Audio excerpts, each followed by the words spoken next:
মেসিকে একজন খেলার মাঝে আঘাত করলেন আর আর্জেন্টিনার 9 প্লেয়ার সেই খেলোয়াড়কে মারতে চলে গেলেন। কি আশ্চর্য মনে হচ্ছে। নামটি যখন লিও মেসি, লাউতারো ডিপলদের কাছে তিনি একজন সতীর্থর চেয়েও বেশি। খেলার মাঝে ছোটখাটো ফাউল হবে, কিন্তু বর্তমান আর্জেন্টাইন দলের কাছে মেসি যে পূজার বস্তু তা প্রমাণ মিলল আরও একবার। মেসিকে দেখেই খেলা শিখেছেন অনেকেই, তাই তো মেসি সতীর্থ হলেও তাদের কাছে যেন ফুটবল দেবতা।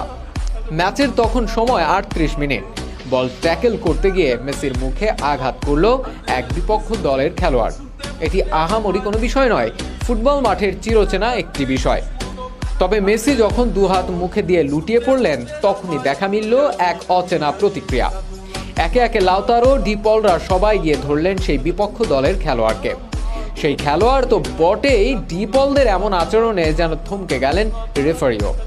একটি সাধারণ ধাক্কাই তো, সেই ধাক্কা দিয়ে যে এত বড় বিপদে পড়তে হবে সেটি হয়তো কল্পনাই করতে পারেননি সেই ফুটবলার।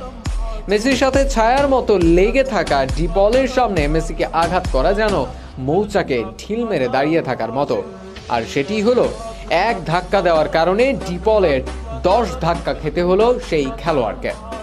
মেসি তো তাদের কাছে সম্মানিত আদরের বস্তু।